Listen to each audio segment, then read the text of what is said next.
Now, as the price of fuel goes up yet again, or it has already gone up, most South Africans are disheartened by the sustained increase in the cost of living.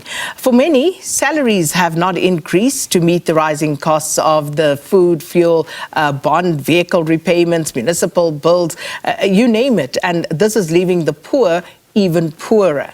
And while inflation has slowed and the Reserve Bank didn't hike the interest rates the last time around the Monetary Policy Committee met, shrinking salaries against escalating prices of other goods have made life unbearable for many individuals and households. So joining us now virtually to talk about this is Dr Marc Wegerif, who is a senior lecturer and development studies program coordinator at the University of Pretoria. Dr Wegerif, thanks so much for your time. Welcome to Morning Live. Thank you. Thanks for having me. So as things stand now, they are really tough. And South Africans have been complaining, been saying this for the longest time.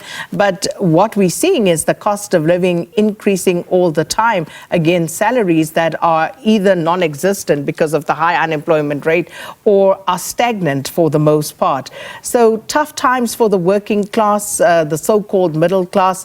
But this, of course, happens in a country with a huge unemployment rate as well. So where do we even start in addressing this matter, Dr. Wegerif? Yeah, and as you're pointing out, we've been actually in a crisis situation for quite a while now. For the last years, we haven't really recovered from COVID, I think, and food prices have been going up and staying high. So even now, as core inflation has dropped a bit, the food price inflation is still considerably higher. And so, as you say, the poorest workers in particular are suffering, but also those depending on state grants are losing their buying power. When the government announced the adjustments in the state grants, like the pensions and the child grants in February, they adjusted them at a rate below the core inflation and way below the food inflation rate. So pensions got a 5% increase, while inflation was 7%, food inflation was 14%. So they simply can't buy the same amount of food they could before. This latest increase in prices of petrol, and especially diesel, are going to have a greater impact. And I mean, we know there are financial challenges around the world, but they impact in South Africa in a particular way because of our inequality, because of the amount of people who are in poverty spend a large amount of their money on food, which is increasing at a high rate, because so many of our lowest paid workers still have to travel long distances to work and will be paying more for that now. So it impacts in a particular way here. And I think we have to recognize it's in a crisis. We need urgent responses. We also have to recognize that there are these structural factors, like the lack of land that people have, the mall structure, which makes people travel far to even buy food, as I mentioned, low-cost workers having to travel long distances into work because we haven't unraveled the apartheid sort of spatial arrangement. So at the moment, the question is, what do we do? What can government do in order to try and cushion the blow? The biggest intervention the government makes to sort of ameliorate or reduce extreme poverty and hunger is the grant system. We can immediately ensure that that keeps up with the food inflation rate, so that we could make immediate adjustments in that to alleviate the problems of the poorest. Of course, we've got to say, where does the money come from? And we need to realize businesses are also under pressure, from the smallest to the biggest businesses. We were talking to street traders yesterday who were saying, well, with the price of potatoes as it's been, even before this fuel price, customers simply can't afford it. So their business is being squeezed, so across the board. But there are so many ways that we could make life easier for businesses if we cut a lot of the red tape that hampers them, if we also addressed crime and so on. Because I think we do have to increase taxes on some businesses and on the richest in order to finance, like the increased grants and increased investments that we need in other areas. And then we sit and hope that that's going to make a difference, because the money that we do have, we don't seem to be spending effectively anyhow. And of course, it doesn't help, Dr. Wegerif, that the Reserve Bank has for the past 2 years now, post-COVID, continued to hike interest rates as well, talking about, the working poor, talking about the so-called middle class and how bad the situation is for those customers or people who are continuously just struggling to keep up with their bond repayments, for an example.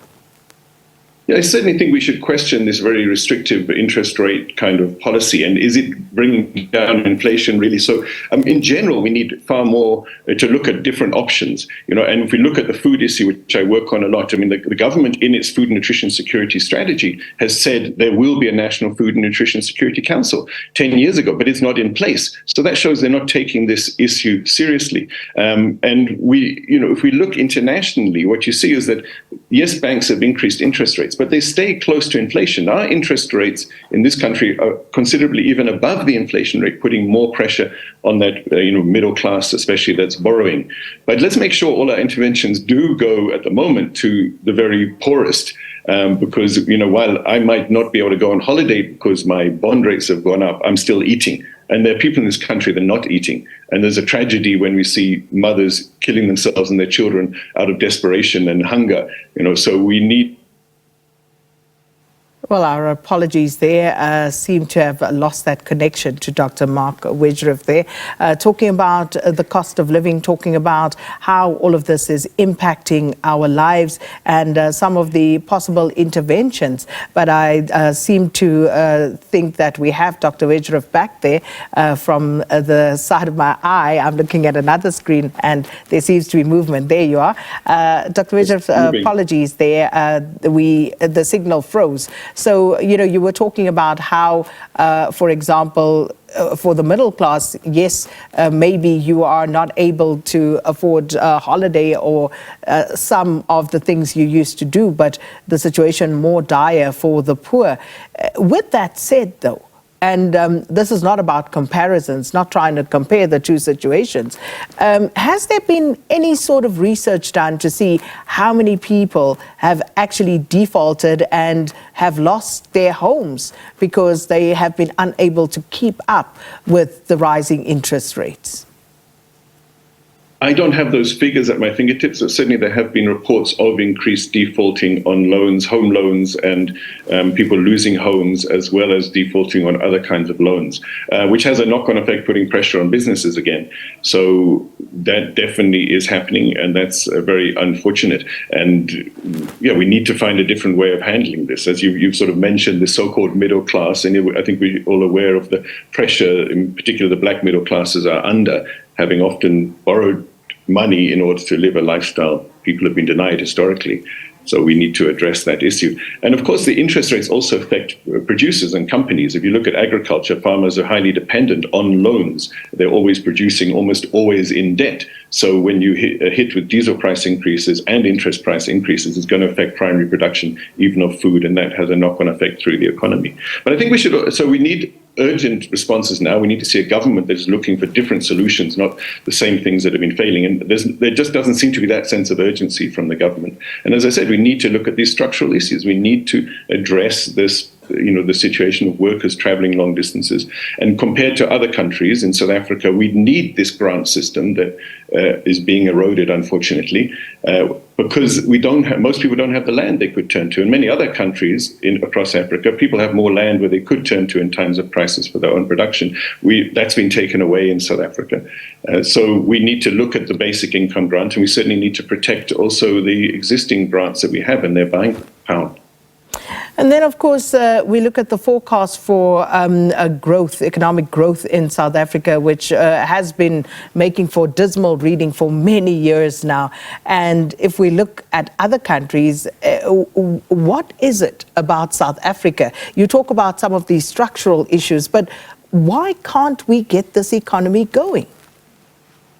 We don't have a shared vision of what we need to do in this economy, and we're failing to have an imagination of new approaches. So, there's a lack of confidence in the leadership that should be driving some kind of unity of purpose. I'm sure that many companies and even some of the richest individuals would be willing to pay some higher amounts of tax, to increase our tax revenue that we need, if they knew there would be less red tape, if they knew there would be certainty in the economy, if they knew that there would be serious addressing of crime and corruption.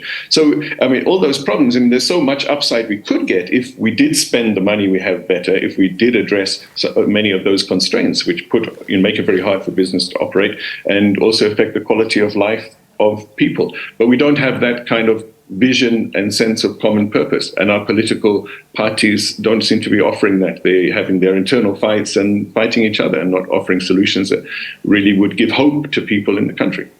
So in the absence of that common vision, again, what do ordinary South Africans do? As you say, for most, they don't have the land to till where they could perhaps make some sort of living.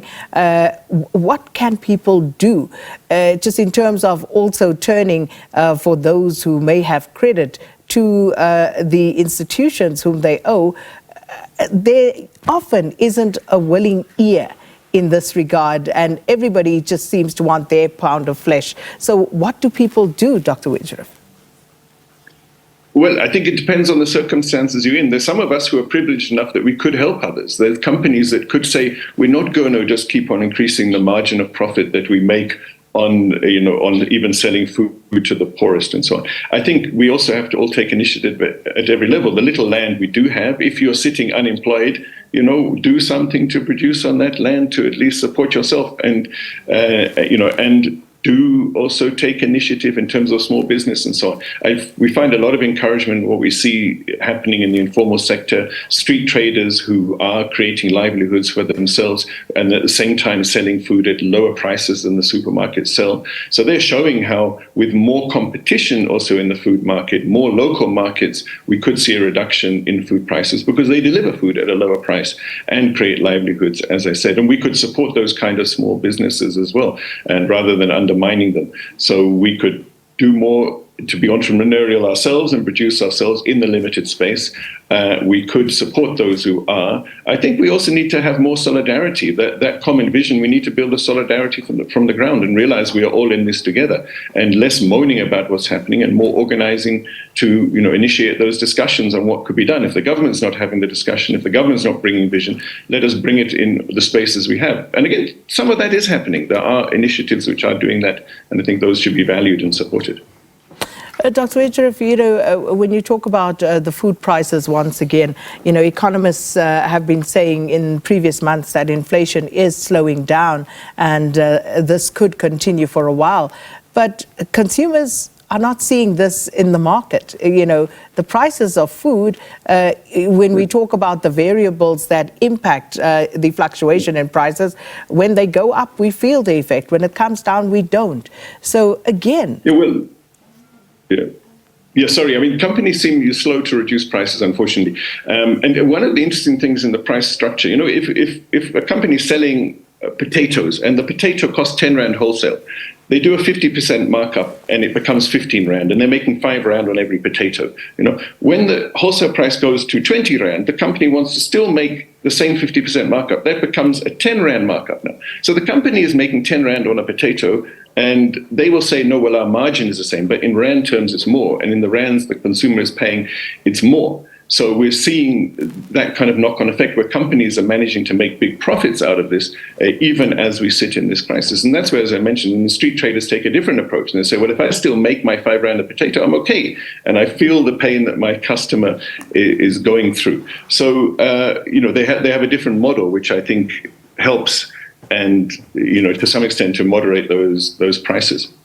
Well, we have to leave it there. Thanks so much for your time and your insights this morning.